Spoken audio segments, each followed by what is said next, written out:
चलिए आज फिर आप लोग को प्रैक्टिकल बताने जा रहे हैं। टू वे स्विच का प्रयोग कैसे करें, टू वे स्विच का प्रयोग कहाँ किया जाता है।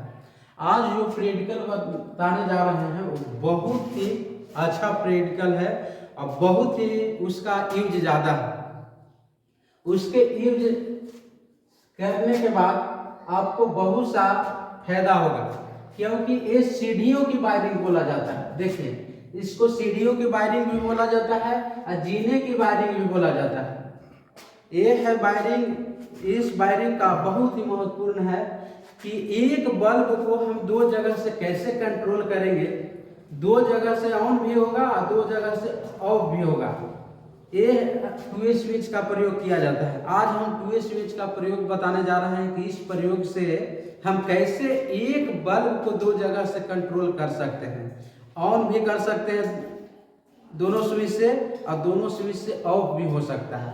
चलिए अब बताते हैं। देखिए, उद्देश्य जीने में उपयोगिता को ध्यान में रखकर टू वे स्विच का प्रयोग किया जाता है। ये टू वे स्विच का प्रयोग किया जाता है जिसे सीढ़ियों के वायरिंग में या जीने की वायरिंग में। इसका परिचय है कि अगर हम सीढ़ियों की वायरिंग करते हैं, अगर मान लीजिए एक मंजिला से दो मंजिला पर एक बल्ब, जैसे मान लीजिए हम कहीं अगर बल्ब जल रहा है सीने पर, तो अगर हम ऊपर गए, जो लाइट जल रहा है अगर ऊपर गए तो उसको हम ऊपर, नीचे स्विच है नीचे से ऑन किया, ऊपर जाएंगे तो रात में क्या होगा कि बल्ब जलते रहेगा। इससे है कि मेरा बिजली भी बिल भी ज़्यादा खपत होगा और लाइट भी बिना जरूरत के जलते ही रहेगा। तो ऐसे में हम क्या करेंगे कि एक स्विच जो टू वे स्विच होता है, देखिए यही टू वे स्विच है।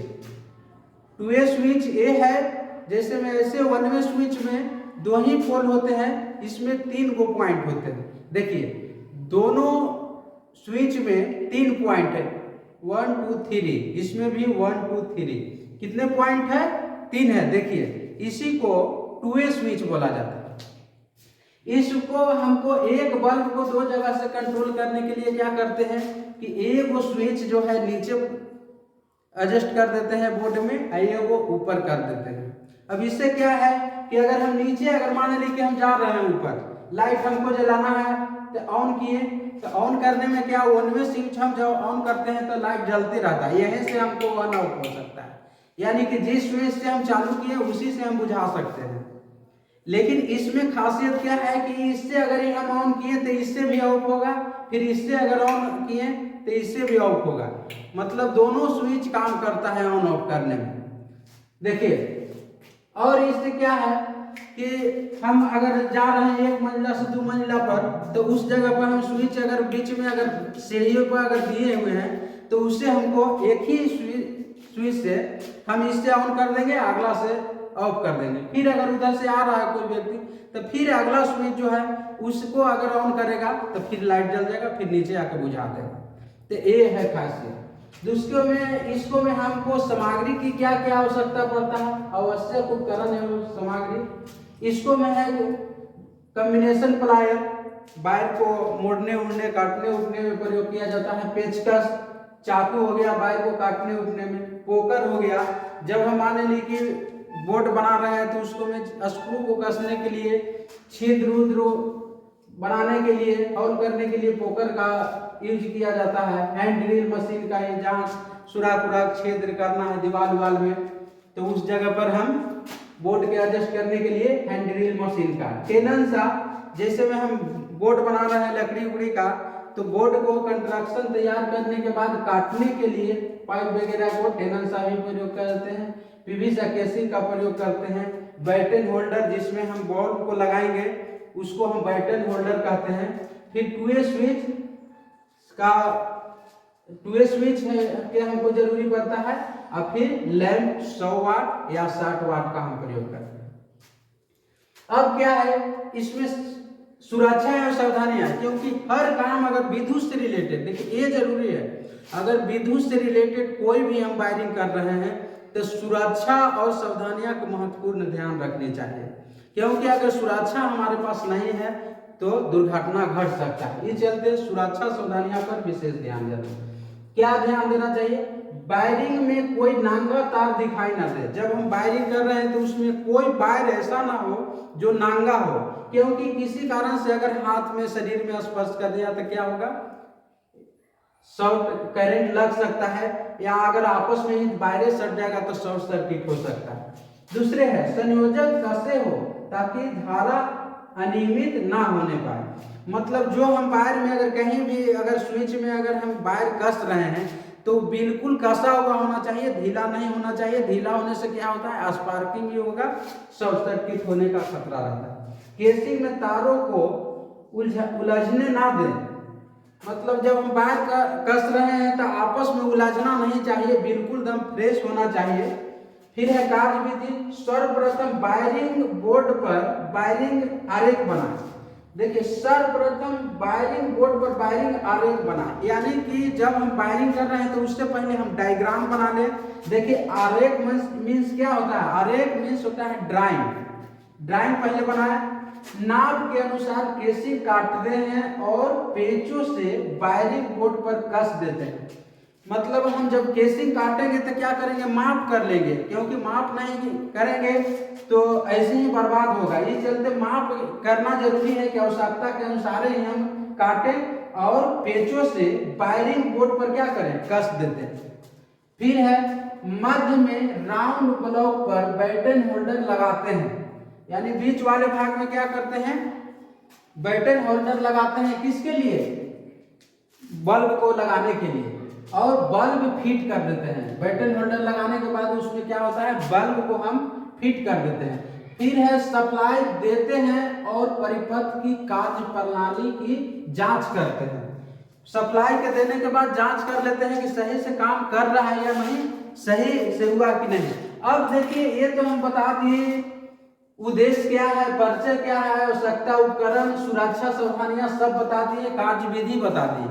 अब इसको बताते हैं। देखिए इसको में क्या लिखा हुआ है कि पहले हम सर्वप्रथम वायरिंग बोर्ड पर वायरिंग आरेख बनाए। अब हम क्या करते हैं, वायरिंग बोर्ड पर इसका आरेख यानी कि डायग्राम बना लेते हैं, ड्राइंग इसका बना लेते हैं। कैसे होगा, देखिए ये स्विच है, देखिए फिर से हम दिखा दे रहे हैं, यही 2 वे स्विच है।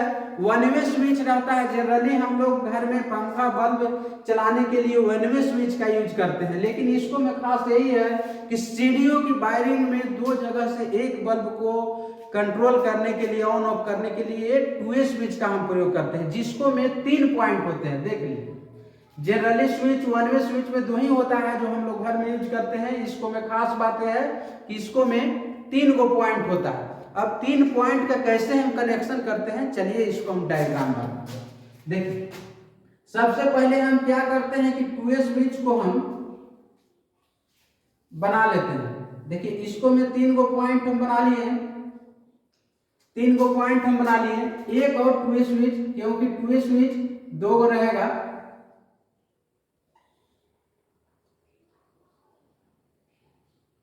ठीक है। 2 गो स्विच 2 वे स्विच अब बना दिए। अब इसका क्या करेंगे, कैसे कनेक्शन इसको करेंगे, ये ध्यान देते हैं। देखिए पहला है कि दोनों स्विचों का ऊपर से ऊपर पॉइंट को एक में कनेक्ट कर देंगे। कुछ नहीं करना है, बिल्कुल आसान है। दोनों स्विचों को ऊपरला पॉइंट क्या करना है, एक दूसरे से कनेक्ट कर लेना है, दोनों स्विचों को ऊपरला पॉइंट।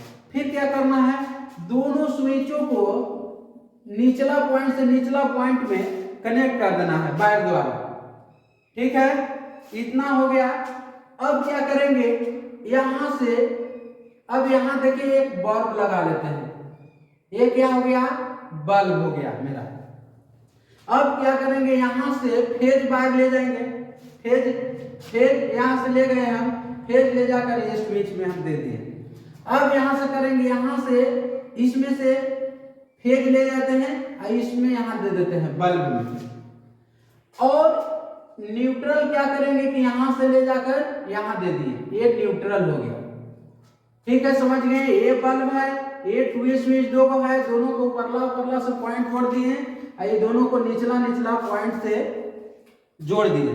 अब जोड़ने के बाद क्या है कि अगर इस स्विच को हम ऑन करेंगे तो ये क्या होगा, बल्ब जल जाएगा।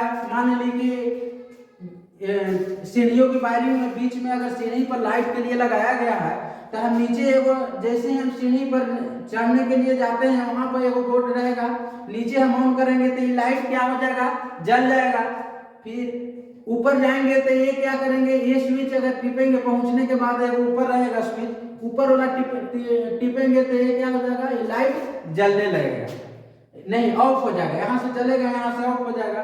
फिर अगर ऊपर से आना है तो सीढ़ियों पे वायरिंग इसलिए किया जाता है कि फिर अंधेरा रहेगा ये सब स्विच से, तो फिर क्या करेंगे, ऑन करेंगे, फिर अगर इससे टिपेंगे तो ये लाइट जल जाएगा, फिर नीचे आएंगे तो बुझा जाएंगे, यानी कि दोनों से ऑन और ऑफ होता है। इस स्विच में यही खासियत है। ये हो गया, क्या हो गया, टू वे स्विच की वायरिंग, सीढ़ियों की वायरिंग हो गया, इसका ये डायग्राम हो गया। अब चलिए आप लोग को बताते हैं कि इस डायग्राम से अब बोर्ड में कनेक्शन करके अब इसको प्रयोग करके दिखाते हैं कि कैसे जलता है या नहीं जलता है। ये तो सर सिर्फ ड्राइंग बनाए हैं, अब इसके इस नियम से, इस ड्राइंग के माध्यम से अब कनेक्शन करते हैं। कनेक्शन करने के बाद आपको बोर्ड में अब एक बल्ब को दो जगह स्विचों से कंट्रोल करके ऑन ऑफ करके अब दिखाते हैं। ठीक है, देखिए डायग्राम बता दिए हैं टू वे स्विच के वायरिंग की, सीढ़ियों की वायरिंग की। देखिए ये बन गया है डायग्राम अनुसार, ये कनेक्शन हो गया है। कनेक्शन के बाद अब देखिए यहाँ से सप्लाई दे दिए, सप्लाई देने के बाद ये देखते हैं कि एक बल्ब दो स्विचों से काम करता है कि नहीं। देखिए अब यहाँ सप्लाई यहाँ से देते हैं, अब इसको में सप्लाई आ गया। अभी देखते हैं कि देखिए ये दो स्विच है, देखते हैं इसको ऑन करते हैं, देखिए बल्ब जल गया, इसको ऑन किए तो बल्ब जल गया। अब दूसरी स्विच से देखते हैं कि बुझता है कि नहीं, देखिए बुझ गया। फिर देखते हैं इस स्विच से फिर ऑन करते हैं, जलता है कि नहीं, देखिए जल गया। यानी कि दोनों स्विच काम कर रहा है। तो हमको सीढ़ियों की वायरिंग कैसे करना है, एक स्विच को क्या करना है, नीचे रखना है, एक स्विच को क्या करना है, ऊपर रखना है। अब क्या करता है कि दोनों स्विच से हम ऑन और ऑफ कर सकते हैं। सीढ़ियों की वायरिंग करने में यही फायदा होता है कि हम बिजली बिल बेकार को नहीं जाने देते हैं, अपने आवश्यकता अनुसार यूज करते हैं। देखिए इससे ऑन ऑफ हो रहा है, देखिए इससे भी ऑन ऑफ हो रहा है, इससे भी ऑन ऑफ हो रहा है। अगर इससे हम ऑन कर दिए तो इससे ऑफ हो जाएगा, इससे ऑफ हुआ तो हम इससे भी ऑन कर सकते हैं, इससे भी ऑफ कर सकते हैं। इस तरीके से होता है। देखिए आज हम सीढ़ियों की वायरिंग आप लोगों को बता दिए हैं, आप लोग घर में प्रयोग कीजिएगा। हम विश्वास करते हैं कि सबको सही जानकारी मिला होगा। ठीक है, वीडियो देखने के लिए सभी को बहुत बहुत धन्यवाद। अगर पसंद आए तो शेयर करें, सब्सक्राइब करें और वीडियो को लाइक करें, अधिक से अधिक शेयर करें। धन्यवाद।